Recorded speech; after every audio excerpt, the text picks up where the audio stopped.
morning, family. It's Tosh MAMABEAR prepping. So you already know what time it is. Get your drink, pull up. Let's talk about it. So today I'm going to give you 30 things to start implementing right now, today, to get ready or get ahead of the chaos, right? To get ahead of panic buying, to get ahead of the chaos of people being rude, people trying to steal from you, and just keeping you safe as we move forward, during these times where, it's getting dangerous, okay? You have people that are stealing in broad daylight from people in broad daylight in grocery stores. They do not care. You have people that are walking into grocery stores, stealing food, putting it in their pants, walking out the store. They do not care. They're willing to take the chance of getting caught right now. And in many circumstances, they're getting away with it, right? Because that's not the priority with cutbacks from police departments, things like that, okay? So let's get into it. And I just said 30, you guys. I'm not going to give you 30. I'm going to give you 15, okay? So here we go. 15 things to start implementing before panic buying starts. So here we go. Number 1, stop going to the store alone. So I'm a lone wolf when it comes to grocery shopping, right? Ever since the pandemic, I used to take kiddos to the store with me. I stopped that a while ago, just because of health concerns and stuff. I'm a lone wolf. I like to go alone. I like to just go get my stuff done, get in, get out, and keep it pushing. I can go to multiple stores with no concern, and I'm okay, right? I don't do anything crazy, right? Or I've never been one to really like shop at night and do things that are unsafe or that make me a soft target, because I'm very aware of my surroundings, okay? But my number one advice now would be, don't go alone. Even don't think that you're automatically safe because you're going and it's the middle of the day. You need to be trying to take somebody else. If you can't, you can't, but try to not go alone. Number 2 is diversify the stores you visit, right? Go to multiple stores. I literally, when I go out, I get a small amount of groceries or items, and then I go to multiple stores, okay?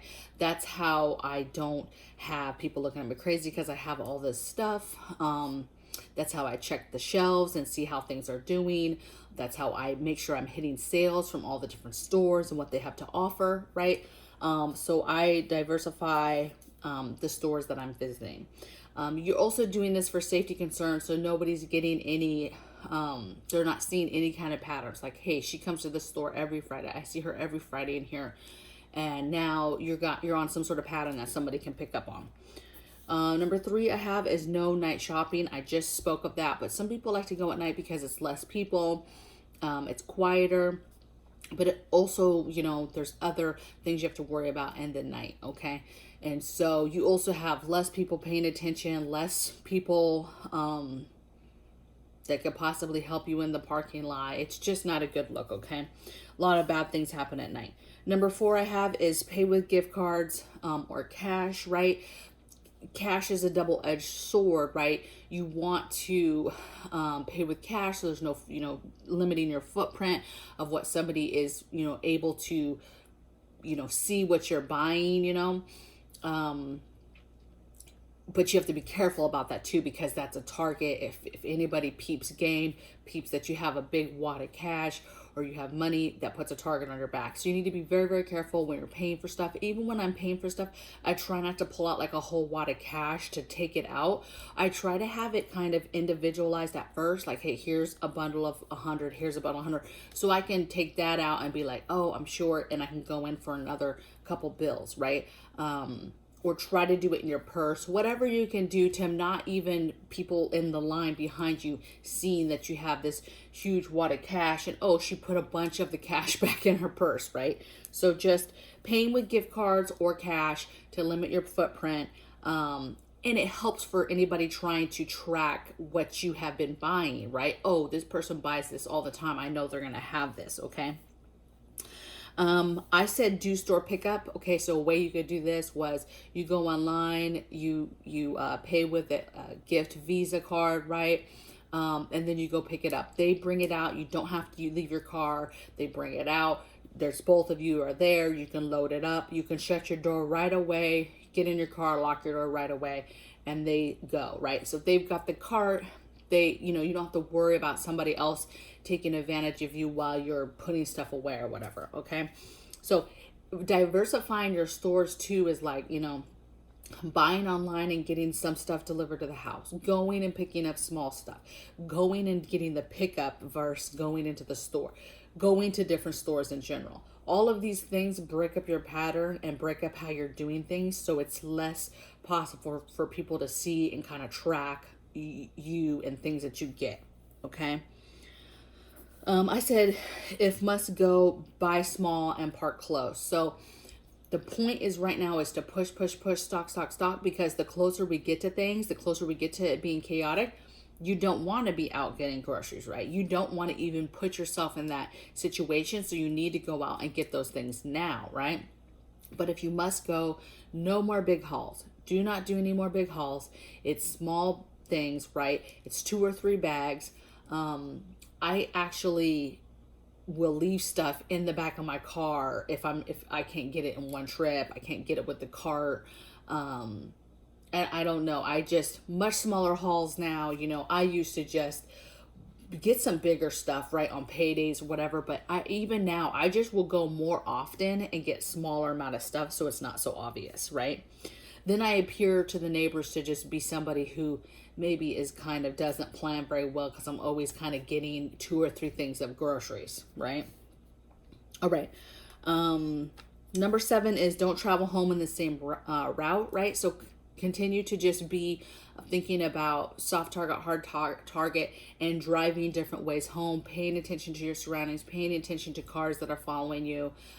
Oftentimes, if I have a car behind me and it's making all the same turns as me, I will deliberately drive all over the place to not, to make sure that this person, is not following me. And sometimes it's just that way. Either I diverted somebody trying to follow me, or it was just somebody who happened to be doing all the turns, okay? But I don't like when you do 20 of the same turns as me. I'm paying attention. I don't like it. And I'm not going home, okay? I'm not going nowhere near home at that point. Number 8 is say something uncomfortable. Okay, so back in the day, this is what I used to do, you guys. Now, I'm not doing big hauls anymore, but I used to make it real uncomfortable. I was taught, you kill people with kindness. When people say something rude to you, you kill them with kindness, right? That works, okay? So people might say, oh, that's a lot, the cart would be full of food, right? Oh, that's a lot of food. What's going on? Like, what? And I'd be like, yeah, it takes a lot of food to feed 7 kids. And then their face would change, right? I don't have no 7 kids. I didn't lie about having 7 kids. I didn't say I had 7 kids. I just said it takes a lot of food to feed 7 kids. Immediately, their demeanor changes like, oh, like, wow, sorry, right? Like, I didn't mean to be, a jerk about it because I had no idea, right? Because then when they think about it, they think, well, it's really not that much if it's 7 kids, right? It's maybe a week's worth of food for our family. So I just say something along those lines. They always immediately change, like, oh, okay, right? And then it's the end of the conversation. Instead of getting into some kind of political back and forth about you're taking all the food and why do you have all this food, and anywhere that the conversation has the possibility of going, it gets killed right there. So I make it uncomfortable by being very polite and nice and saying, it takes a lot to feed 7 kids. That's my go-to line, okay? Now, I haven't had to use that in a while because I'm just not getting big, I'm not getting big things. Really, my grocery hauls now are very small. Then it's just me picking up my fresh stuff, right? It's my milk, butter, cheese, that type of stuff, okay? So, number 9 is lock your car when you're returning your cart, okay? So you got your groceries, you've loaded your car, you're gonna shut it, lock it, and then walk your cart back if you had a cart and you're walking it back, okay? If you can, another thing too is if you're only getting 2 or 3 things, but the thing is even when you don't get that much, stuff is bulky, so you need a cart. So you could leave the cart at the store if you're able to carry what you brought to the car. But if not, get the cart, put it in the car, lock the car, then take the cart back. Okay. Number 10 is lock the door as soon as you're inside. So I'm avid with the minute I get in the car, minute anybody gets in the car, like if people are with me, we lock the doors. Okay. I've been called silly all the time, but I do that on travel. I do that. That's in my soul. It's almost like putting on a seatbelt when we're out traveling, we get gas, whatever, we're getting out of the car and doing something and then get in. The minute we get in, I lock the door. Okay. It's just a habit. That's what I do. Number 11 is who is within 25 feet of me. So I am very big on situational awareness and understanding who's around me. When I park, I'm specifically seeing, is there anybody around me when I parked? How close is everybody to me from where I parked? That's number 1. Number 2, the minute I'm coming out the store, I'm scanning who's within 25 feet of my car. Who's within 25 feet of me? Are there people behind me? Are there people in front of me? Whatever. I get to my car, I'm continuing to scan who's around me. I'm not letting nobody walk up on my car. I'm not letting nobody walk up on my groceries, okay? I'll stop putting groceries in the car and turn around and wait for people to walk by or whatever, okay? I'm just not I'm not a soft target, you guys, at all, okay? So pay attention to your surroundings. Pay attention to that 25-foot bubble and who is around you. I will know who's inside cars around my car, okay? I pay attention. And you've got to start doing that. You know, you cannot be one of these people that walks around with blinders and then people are able to immediately just walk up and punch you in the face and take something from you, okay? You've got to be more diligent about your personal safety and surroundings. Okay, so number 12, I put, what does this even say? Oh, bigger hauls due on paydays when the neighbors are doing the same. So when we do have a little bit bigger of a haul, we have a little bit more stuff, we make sure that we're doing that on payday, right after payday, when normal people are getting paid, right? It makes sense that, oh, okay, this is the day they have their toilet paper, they maybe got their extra water, stuff like that, because it's a natural payday. I'm bringing in a cart of water and toilet paper, but so are all of my neighbors, right? So it's not strange at all. It's not like, oh, she's prepping up and stacking. They don't know I have toilet paper and water already, but I'm getting that bigger stuff and I'm bringing it in the cart when my neighbors are literally doing the same thing, okay? So it's not strange, like, at all, okay? Number 13, I have pull into the garage and close it. So if you have a garage, you're blessed with a garage, you have a garage, you're able to pull in with your car, pull in with your car, shut it, okay? Again, pay attention to your surroundings, right? If you're getting out of the car, I'm going around the car and I'm making sure that it's cleared, that nobody came in the garage. That's just me. That's, again, I'm telling you, once you start doing this stuff, it's not paranoia. You're paying attention to your surroundings so you don't get taken advantage of. So do a sweep of the car, make sure nobody came in, you're good. Okay, the garage is shut and you can now start unloading your groceries, okay, without anybody seeing. I used to, in the Washington home, I got sick of how far it was from the door and the driveway of doing groceries, right? But it was just far enough too that it was kind of silly for me to get a cart as well, and you know what I'm saying, to bring in groceries. So I started pulling around the back, and I actually realized that I liked that because then nosy neighbors couldn't just see all the stuff I was buying.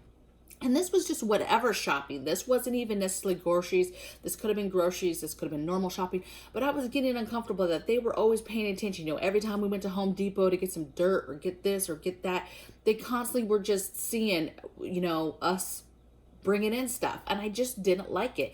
And I started pulling around the back to the back door, bringing in stuff like that. And I loved that because then the neighbors had no idea what I was bringing, you know, to the party, what I was coming home with, right? So I liked that. So do those type of things. Number 14 I have is don't leave unattended. So again, you don't have a garage, you have to pull up to some sort of parking lot. This is really hard, like if you have an apartment and making trips, right? Even something as simple as you're pulled into the driveway at your house, right?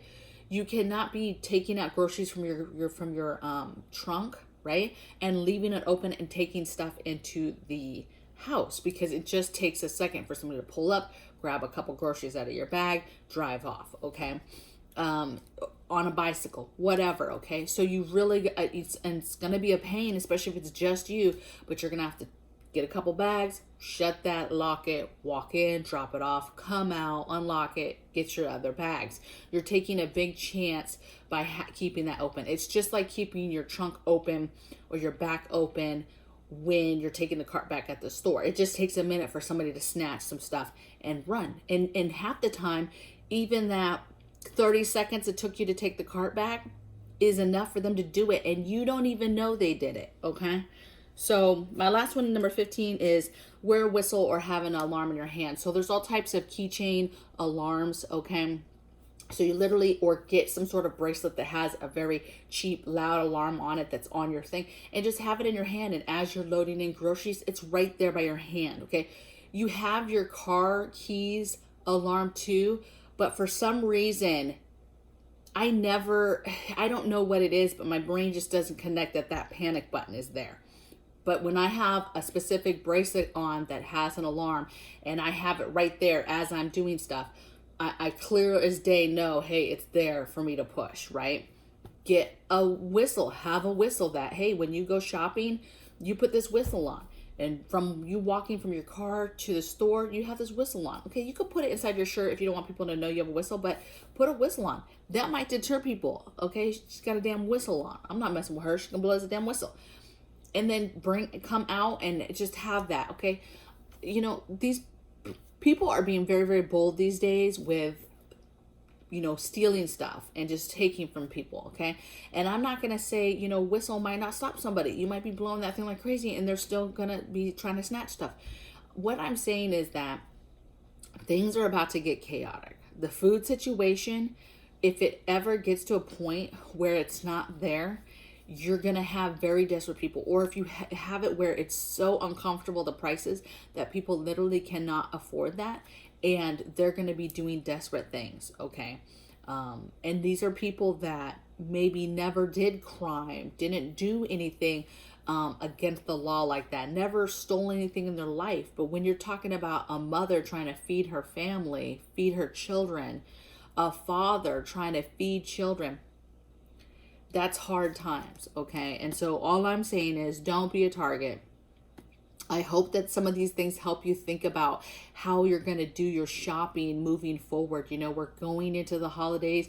People are going to be out trying to get things. People are trying to still prepare and get things. So continue to do that, but just do it smartly. The days of getting big carts of groceries, that has to be over. You have to, it's gonna get dangerous. It's already dangerous when people see you with a big cart of food, okay? They're like, oh, what do you need all that food for? You know what I'm saying? So just be careful out there. Be safe. I would love to hear in the comments below what you guys are thinking. What's your thought process? Is there things that you guys do to make your shopping trips safer? Things you do at your home, little things that, like I do, that you do, that I didn't mention, okay, that are kind of just in your system. You do them, you're on repeat, you just automatically do them, but they're things that could keep you safe, okay? So I will see you guys in the next video. Blessings from my bear cave to yours. Take care. Bye.